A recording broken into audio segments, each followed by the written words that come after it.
connecting security solutions with security leaders. Security you should know starts now. Welcome to Security You Should Know. Today, we're going to be talking about Pentera and what they're doing in continuous security validation.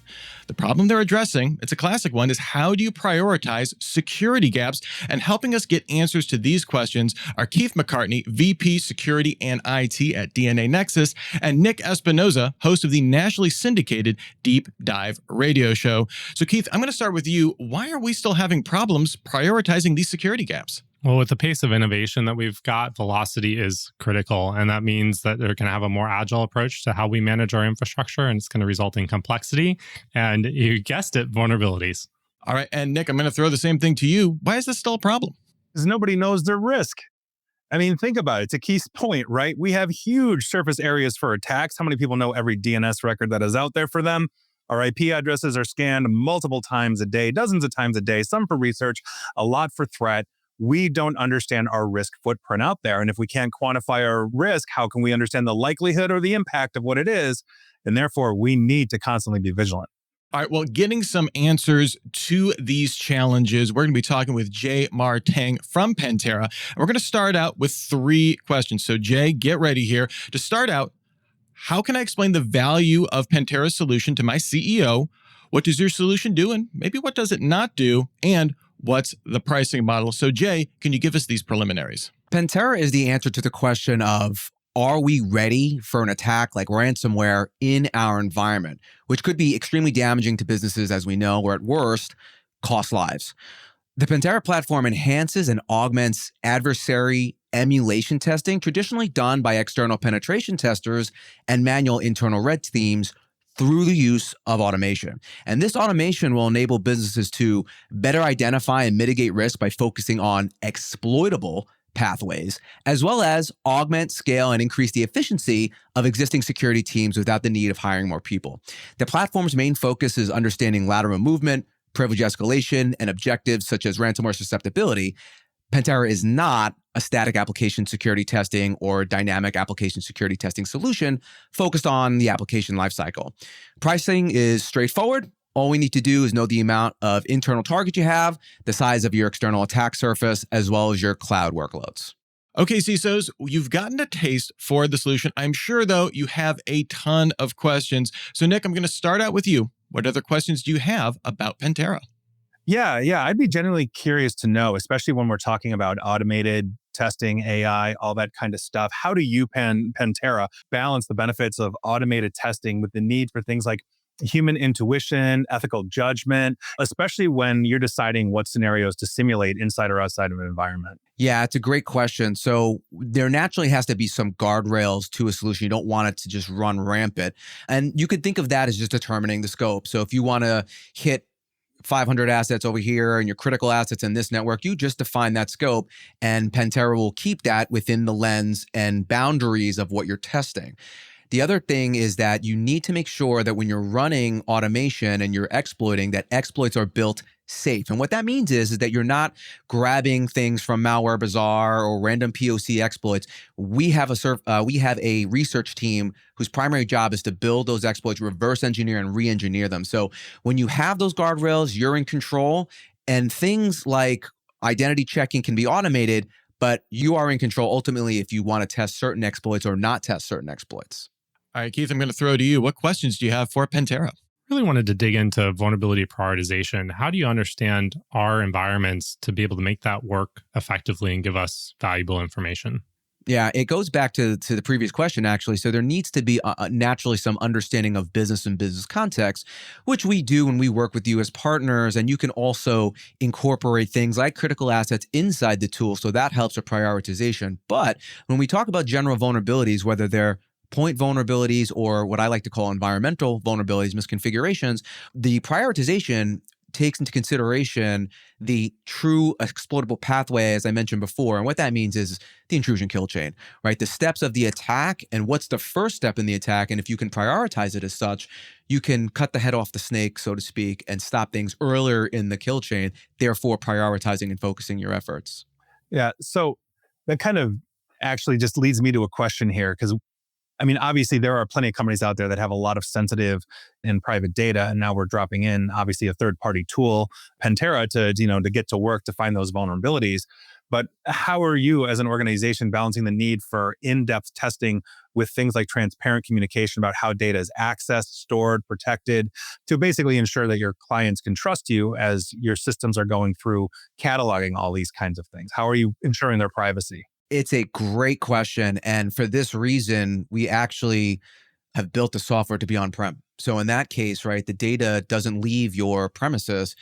It stays with you. Now, this can be either through software that you virtualize. It could exist, for example, when you're on private cloud, so you can deploy it up in Azure or AWS, but that information doesn't go back anywhere. There's no remote access or anything like that, unless, of course, you give it to us and you want to work with us as partners. One of the things I noticed is that you have a lot of feedback loops into security teams, whether that's into the SOC or whether that's some type of penetration testing. What's your strategy with that? How do you see your tool and technology making security teams and the individuals on those teams better? Yeah, it's all about scale and augmenting. So if we're testing we're running 5 tests today, for example, we want to be running 10 with the automation, both from the offensive security team as well as the defensive security team. And that purple teaming meld of red and blue teams together is where we want to enable all of our customers to be. And a lot of customers today still are struggling to get that program off the ground, either due to not having the expertise, or if they have the expertise, it's just too much for their security testers, the ones actually running adversary emulation, to do on their own. So by using the automation as a power tool in the tool belt, you can get much more done. Think about just before you had tools, how long would it take you to build a house? Now with the amount of tools that we have, construction is much more streamlined. It's the same thing. And I truly believe we're going to be going in that direction when we talk about purple teaming and proactive security in the mindset of exposure management moving forward into the next few years. Well, and in that vein, I took a look at your website, and one of the things that you talk about there is security validation. So how are you, Pentera, basically defining and measuring security in a more holistic sense, like beyond just the technical defenses and compliance requirements? As a holistic approach to security, how are you augmenting that? How are you completing that? What is your stance on that? Yeah, our stance is that security can and should be measurable, not based on, oh, we haven't been breached, therefore we're doing a good job. What we want to do is understand what that layered approach is, and every organization has a different approach to that, but there's some standards that are built around identity, network segmentation, data security and encryption, things like that. And what we do is, by understanding and working with our customers, when we try and get to crown jewels, for example, and we know that there are 4 layers of defense, 5 layers of defense, or whichever, if we can't get through those, or we can't get through the first layer, great, checkbox. We know that tool is working or that control is working effectively. Then we can peel that back and get to layer 2. Can Pentera get through that? Yes or no? Peel that back. So we essentially have the layers of the onion and we just peel them back with our testing. And this is where continuous security validation becomes a program. It's not something you do once or twice a year.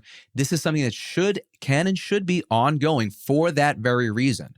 Do you think there's any prerequisites that an organization needs to have in place before they leverage this continuous validation approach?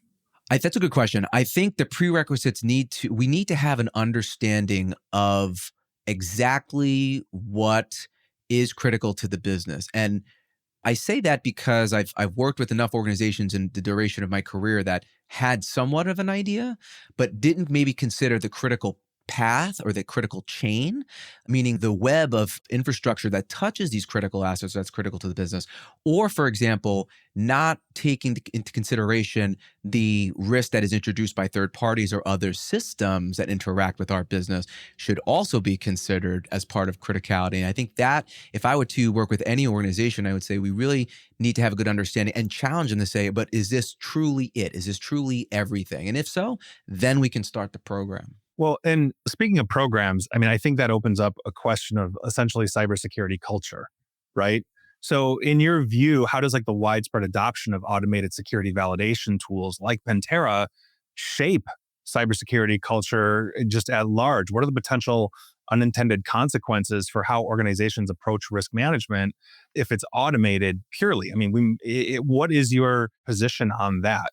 So you're asking about specific negatives that may come from the automation? Yeah. So unintended consequences of having everything automated could be, let's say, a lack of visibility by a cybersecurity team, or a cybersecurity culture could be that which we are training our employees on, but is now being handled in an automated manner.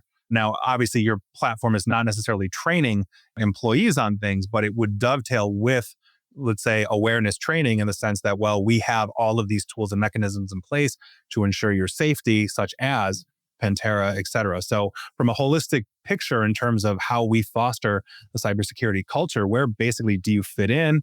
Would there be something that could be potentially negative or positive in that vein as well? I think it's mainly positive in the fact that, once again, we're helping to scale out and be more comprehensive when it comes to the program because we're adding capacity. However, to answer your question around negatives, as you were describing this, I said, well, where there could be a pitfall would be complacency. And I think that is the pitfall of any security program where we say, this is good enough. Hey, we started automating.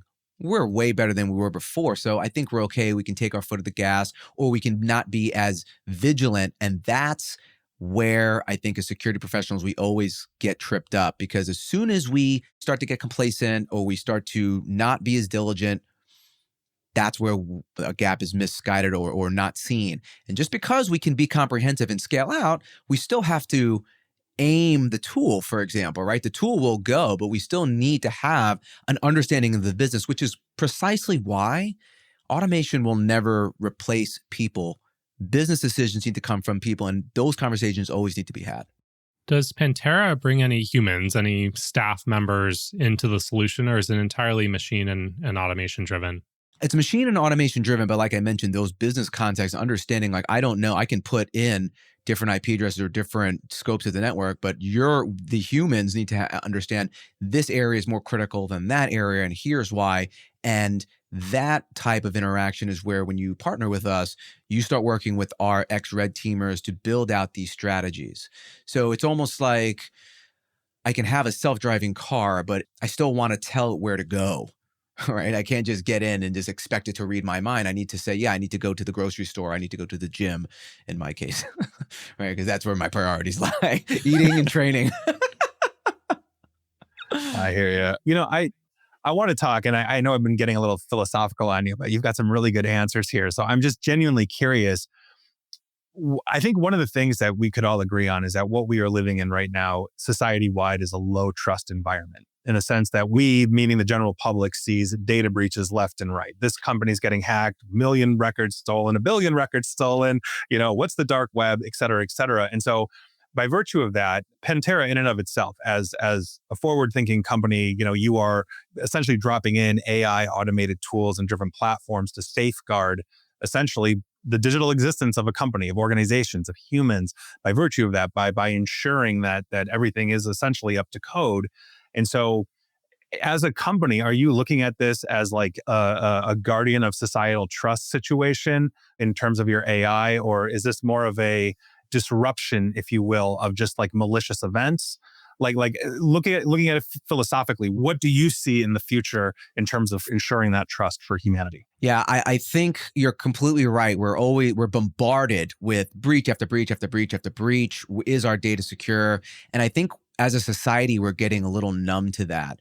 And we were founded on the premise that all organizations can benefit from looking at their network through the lens of the attacker. And they can and they should. And that's why we champion and we fly the flag wherever we can go, not only of automation, but why thinking like the attacker is very valuable, because these breaches continue to happen. We need to take a different approach. The only way to stop something is to identify it before it happens. And I think if you ask anybody working here, that is what drives our passion, is to enable our customers to do it before it happens, because it affects you and me, right? I can't check into a hotel or my health records are there now and exposed. Nobody wants that. Nobody benefits from that. But if we can stop it ahead of time, my gosh, I mean, I think it would just solve so many problems in a perfect world, right? Yeah. All right, Jay, I got to jump in here. What's one thing that we didn't ask about that we need to know about Pentera? I think the thing that we all need to realize is that this is actually easier than you expect to roll out and to try. And most of our customers are surprised at the value that they see or even the things that they find, both from a risk exposure perspective, as well as a control validation perspective in a short amount of time and in a short exercise. And that's how we like to show our customers exactly what we can do.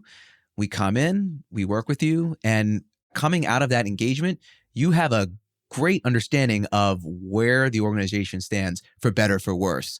And it's the first step in a long step. So I challenge everybody to think about what this means for them and bring us in. We'd love to show you what we can do. That's it for this episode of Security You Should Know.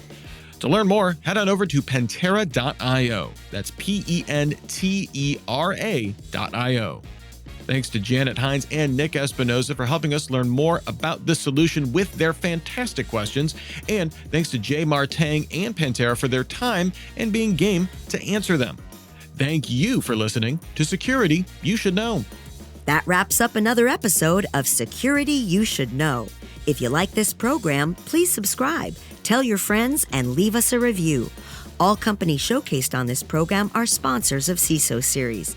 If your company would like to be spotlighted and interviewed by our security leaders, go to our contact page on CISOseries.com or just email us at info@CISOseries.com. Thank you for listening to Security You Should Know, connecting security solutions with security leaders.